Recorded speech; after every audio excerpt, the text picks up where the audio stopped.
Hello, this is the Doubled Square. Welcome back to round 3 results of Doubled's game show. So if you're wondering how to get onto this cover, then you simply supervote. If you supervote in both rounds, you get featured twice. Anyways, over 360 contestants respond to this prompt. You're a time-traveling ghost, and you have decided to possess someone from the past. You come back to the present to find that the whole world has fallen into chaos. What did you do? 111 contestants submitted in the dungeon. 55 of them will survive, and the other half, which means 56 of them, will be out for good. In the main round, 252 contestants submitted. 23 of them will prize, 176 will survive, and 76 will go to the dungeon. Just because you place in the death zone in the main round does not mean you're out. You'll be sent to the dungeon, where you can continue respawning until you get eliminated in there. By alumni phase, you'll come back in the main game. I just want to make that clear because last round I did not make that clear, and that confused some people. Some people thought that they were out for good, so I want to keep it clear. I'll probably remind every round about it, because I don't want people to be confused and not submit because they don't know how the dungeon works. Anyways, in the dungeon, 14 contestants, 14 people super voted. We had 30 voters overall that casted 105 votes. The range was from 15 to 21, which is a pretty small range comparing to previous rounds. And the overall VPR was 17. I want to say thank you to all those names for super voting, because without super voting, then the results would not be possible, especially in the dungeon where the response quality is lower and most of the people in the dungeon don't vote. Well, because they're lower skilled competitors, so it's less likely for them to vote, but I can't blame them because, the response quality in the dungeon is lower than the main round. That's still early game. And then in the main round, we had 15 super voters that cast 106 voters overall that casted 322 votes. The range was 17 all the way to 30. The overall VPR was 23. Without further ado, let's get this action started. Roll the clips.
results over. This video is not over, and I did not do this in the last 2 rounds, but after seeing some feedback, I decided, you know what, reveal statistics, just like every other video 12 does, showing the statistics after the results. So for statistics, we get the highest standard deviation in the dungeon round. Believe it or not, the most 2 controversial responses actually survived this round. The other 3 weren't so lucky. I mean, I can see why if you look at them. So if you want high standard deviation, just mention doubled or singled and you get eliminated. And then the lowest standard deviation in dungeon, 4 out of 5 of them survived. The 5th one unfortunately could not get as lucky, but the standard deviations all below 19.5%. And then the highest standard deviation in the main, wow. Only the most controversial response survived that round. The other 4 weren't so lucky, and you can understand why these will be controversial. You look at these responses and you're like, I'm either going to vote this up or vote it down. There's nowhere in between for these type of responses. And then the lowest standard deviation in the main round, we get 3 of them weren't so lucky because when a response has a low standard deviation, the voters either agree that it's pretty bad or it's pretty good, or sometimes it's pretty mid. But for the most part, when a response that has a lower standard deviation survives, it's because the voters agree it's pretty good. Anyways, let's go to the stat players. And frontrunner right now is Metaside, who's been prizing every single round so far. A great return because he has that 12 for a few years, and he's going off powerful, more powerful than he was in Season 6. So a great start. And he's not the only player who prized 3 times in a row, but he's the best performing one out of all the 3-time prizers. And then the Underdog, the round 1 scraper himself. Hey dude, 1 YT.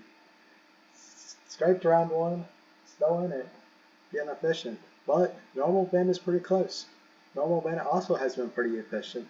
The other 3 are not very close, but they just have to rely on the underdogs falling apart. But you never know in 12. Underdogs can do well. And then the Midpacker role, which is like you just be mid. And Coffee, who prized last round, gets the Midpacker role, who's just 0.05% away from the average of all the live contestants, SR. And then Consistent goes to Afterlife in the Limelight, or ALITL, who gets a singular 1% standard deviation after 3 rounds. It's pretty impressive. And then if you look at the standard deviation, all of them consistently places pretty high, including the frontrunner himself, Metaside, who just 0.9% away from being consistent. And then we got the Wildcard, which first goes to Sir Assassin, who barely survived round 1, but has been improving within the last 2 rounds. And that goes from most of these people. They start off low, but then they get getting better, except for Yoshi Kid, who barely survived this round. And then improving goes to Artichoke, who did not do very well the first 2 rounds, but suddenly came out of nowhere in prize. Great job. He didn't even need to vote for this round as well. And then falling goes to our fan favorite, Not a Donut, but good at orgs. Apparently Not a Donut isn't good at orgs, but not but good at orgs. Did pretty well round 1 with a prize, but barely survived this round. I mean, the people with the falling role had a good start, but have barely been surviving the last few rounds, or like the last round or 2. And then the Fluker role obviously goes to Artichoke because he had the improving role. That means that he improved from the last 2 rounds, and then the other ones either had prize previously and just not did very well the last few rounds, or just didn't do well first and then prized. And then we get the Close Yet Far roll. That goes to Cool Gamer. Object Fan had it last round, but Object Fan didn't come as close, and Cool Gamer has been close the last few rounds to the prize. Will he be able to prize the next round? We'll see. And then Agreeable goes to Dra. He's been prizing. He's been doing pretty well. That's why he has the Agreeable role, having very agreed responses, and the voters agree that his responses are pretty good. And then a polarizing figure goes to Iron Ninja while making a controversial response back in round 1. You can obviously see why that response got a high standard deviation. And as you can see, he's continued to make controversial responses and have been surviving. It's an achievement when you make controversial responses and keep going. But sometimes, if you go too controversial with increasing elimination rates, you gotta be careful out there. And then Verbose goes to me not a doubled square, with an average of 93.33 characters in the response. We also get Object Fan, who's once again close. Object Fan is devastated that he came one spot away from the Verbose role again. Then the Concise role goes to Agreeable, the one that's still in, and with 55.33 characters per response, that is pretty concise. And as you can see, usually the players who are more concise are also more efficient. As you can see, Normal Ben, who's pretty efficient, is down there, and Agreeable, who's one of the more efficient contestants still in, is also down there. And then the Dungeon Master, we get Pugs, who threw back in round 1 counting down, but now has been doing pretty well in the dungeon. So far, most of the people in the contention of a Dungeon Master through round 1, besides Illy, who decided to join round 2. But we want to give some shout outs to people who've been making pretty cool art. So first of all, shout out to Biso. He decided to draw all 462 contestants. Shout outs to him. The effort just to draw all of these contestants is impressive. And if you want to see the full art piece, then go check out the Discord server. It is pinned in the art channel. But we also got Kohaki, who decided to draw a few books, including these 6 books and another 10 books. And he posted that on 12 Central, so if you want to see it, then check out 12 Central. But it's pretty high quality, so you don't have to worry about not being able to see a book. And we also got Joe Man, who's been making icons for all the contestants. It's not finished yet, but if you can see, they're all pretty good start, and he's been making serious progress on them so far. Major props on making these icons pretty well done. And we also got Rim, who decided to make a cool drawing of me, and also made a bookstona for another contestant that's in the dungeon, so shout outs to him. And that's it for this round. I'll see you around in round 4. I'll keep doing video results. I'm not sure when I'll be going back to Discord results, if I'm doing Discord results at all this season. But I'll see you around next round, and hopefully the momentum continues.